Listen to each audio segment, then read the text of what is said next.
Yeah, welcome to the program. Thank you very much. Thanks Very for nice to taking be your here. time. We talk podcasts now. So you worked for a writer for a very long time, Yes. and now you're part of a podcasting publishing company platform. What was your watershed moment? I was very sort of anti-podcasting for far too long. I believed in books. I loved print. I didn't even like new media. I slowly got chipped away by modern life into audiobooks, but I still stayed away from podcasting until I met Matty, who's the co-founder and CEO of Podigee. And he convinced me that it was no different than what I was consuming, other than from my own psychological problem of this is different from that. He said, just listen, just try. So I did. And I looked for some things of interest. My sort of gateway drug was Dan Carlin with Hardcore History, because I love history.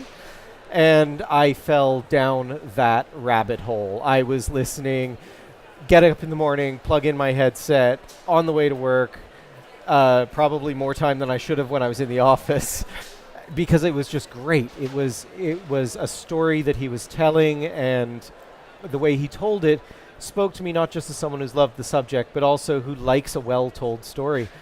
And I realized that this was something that that had an enormous future and that I wanted to see grow. And now with Podigee, the show you mentioned is quite long. Yeah, it's a kind of a old school podcast, which is very long, sometimes intimidating for people who just see, oh, it's a 2-hour long podcast. So what do you say are the key ingredients for a successful podcast? Ooh, that's a good question. I think you have to look at, is it a podcast which is successful with podcast listeners, or a podcast which is successful with people who are looking for audio entertainment? Because I think that there's a bit of a split there. A podcast listener will accept this is 2 hours, this is 4 hours. It's part of the art form. It's part of the genre.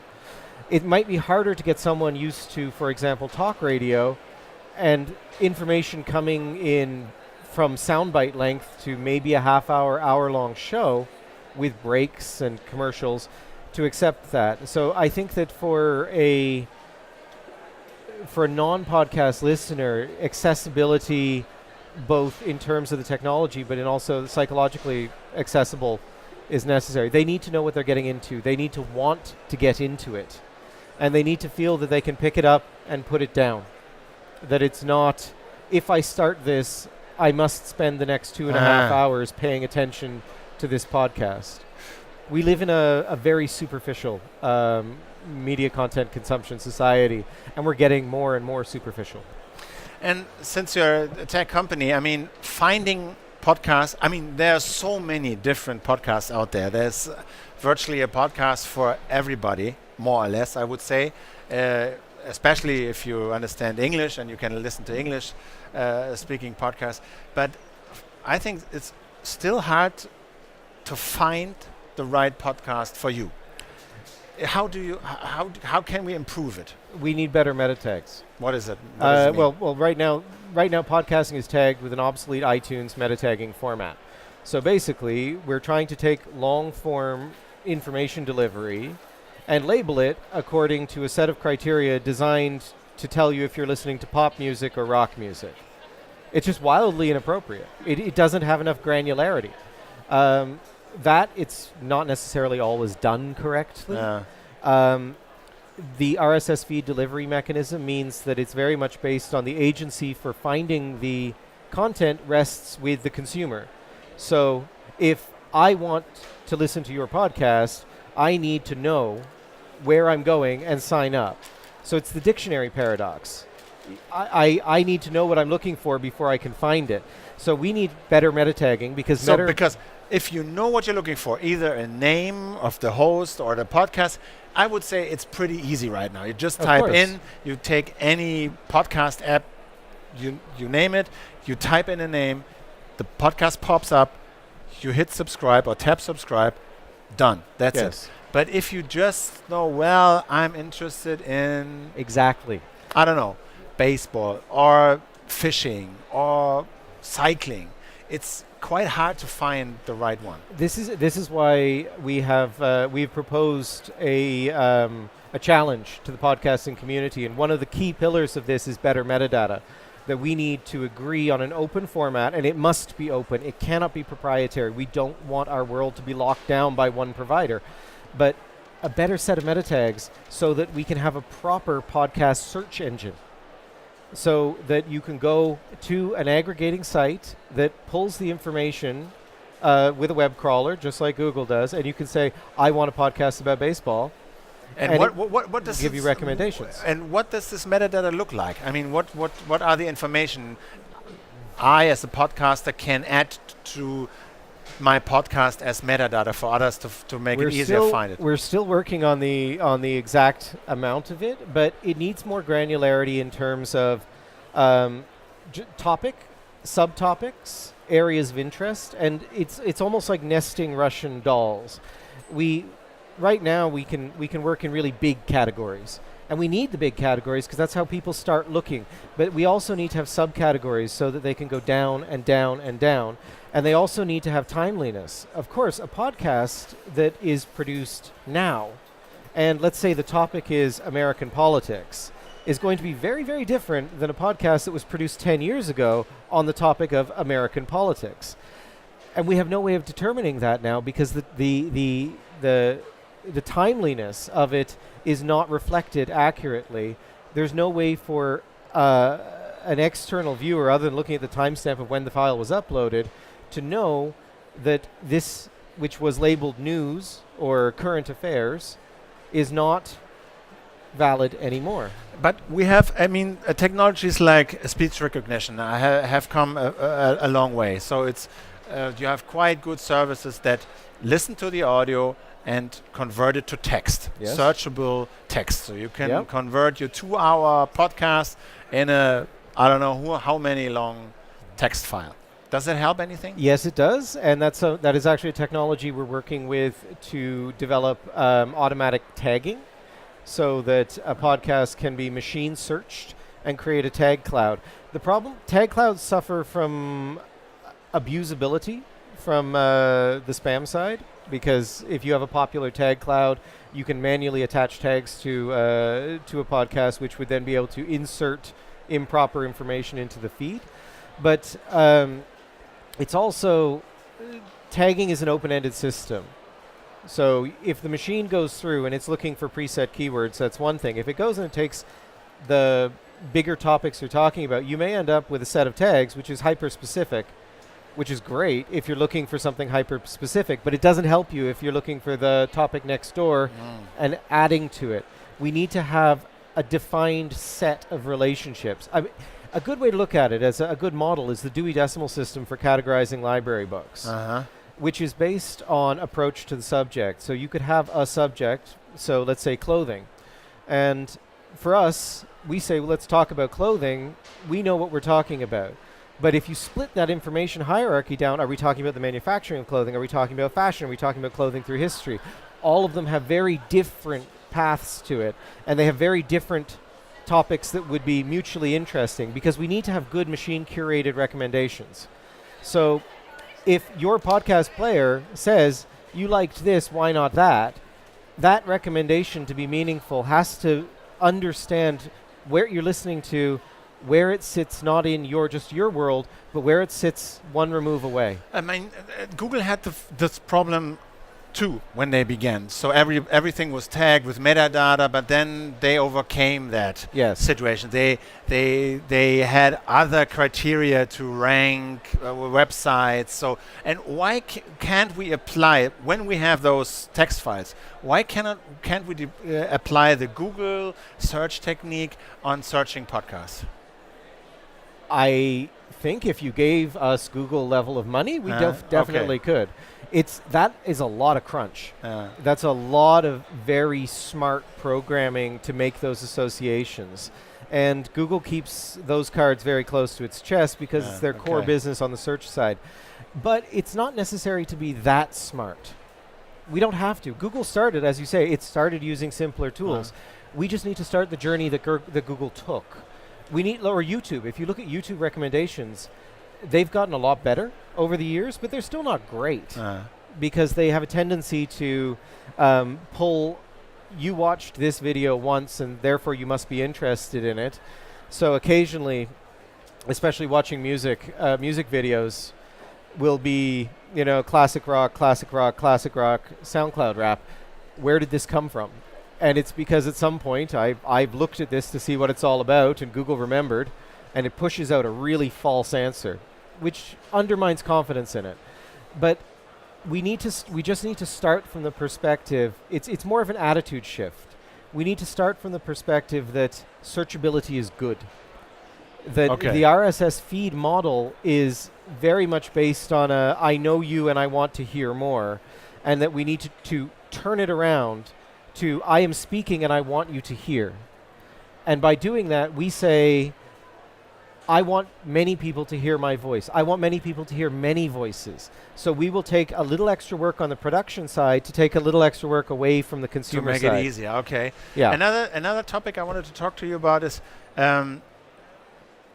right now we have a pretty open ecosystem of podcasting. Yes. Everybody can produce quite easily a podcast and has the same chances to be found as others. And he does or she does not depend on any like algorithm or third party to judge over their destiny. Now we have platforms like Spotify, Amazon, and other players, Luminary, who try to become the next YouTube or Netflix for podcasting. This would mean that if they are successful, if you want to be heard, your podcast or your show has to be on Spotify or Amazon or Luminary. If you don't comply with their rules, then you won't appear there. You won't be searchable. You won't rank in the top places, and nobody will hear you. This has happened to almost all other media types. Video, text. You hardly find any blogs anymore. You have Medium, and you have some other platforms. Facebook, for that matter. That's it. How likely do you think it is that we end up with podcasting being a platform like Spotify?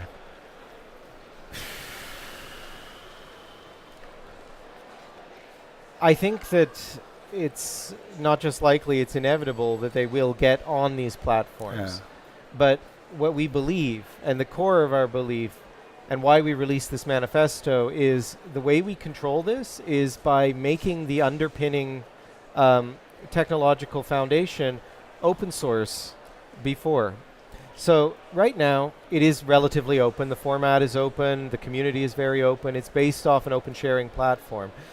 The best way to spike the guns of the big players and to make sure that there's always room for independent players and that there's always room for independent choice and to keep these voices heard, which is vitally important, is to make the tagging structure, the formatting open, and to build a community of believers who say, we believe in keeping podcasting open, and we will work towards a shared understanding of what we need. Now, of course, the big players are going to, if we're offering something that is open and available, the big players will find a way to grab it. We can't avoid that. And kind of we don't want to, because that's getting the share of ears. It's 17.8 hours a week listening time, and it's almost entirely going, in the average consumer, almost entirely going to streaming music. We want some of that ear time, you know? We want some of that market space. But we'll have to accept the trade-off that they will act as a delivery system. What we need to work to prevent is them becoming the delivery system.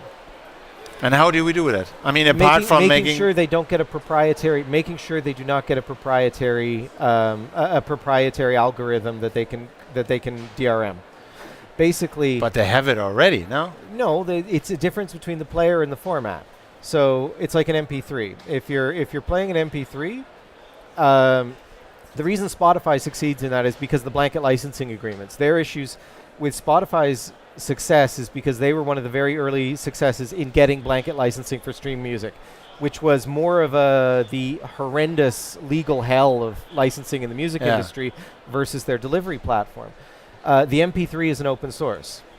So as long as we make sure that all the issues of searchability are resolved in an open manner, a company like Spotify is unlikely to reinvent the wheel and try to get artists to record in a proprietary format, something they've already done in an open format. We have to beat them to the punch. It's like YouTube. YouTube controls content not because they're controlling the making of the videos, but because the uploading of the video onto YouTube makes it proprietary. It becomes a proprietary viewing platform, and they control absolutely everything of your experience beyond that point. If people had an open file sharing system, if we went peer-to-peer, if you were talking about going on BitTorrent, and they shared the same video as a copyleft, Creative Commons open source video, there'd be no issues. If it was on an RSS feed, there'd be no issues. It's just that Google stepped in and they did what Luminary's trying to do by making a proprietary platform which was so easy and accessible that people gave up on trying to do it the old way. But podcasters already do it the old way.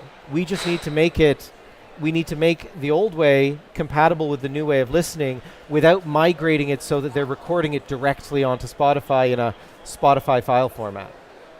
So yeah, but still, I mean, if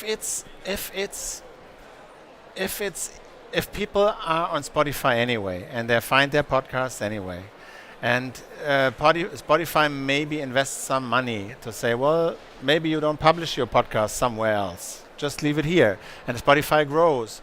And everybody is living there, like on YouTube. So it's very hard for a podcaster not to be on Spotify. Then that's very true. And I mean, one of the things that should happen is fair payment, fair compensation. For podcasting should be getting the same kind of pay-per-stream rights that music does, which means the podcast needs to be recognized as something licensable. There's a whole legal back end that needs to be dealt with there. And you're absolutely right. And they do have an awful lot of money and they do have an awful lot of market share. But maybe we're being a little bit of a Don Quixote tilting at our windmills here.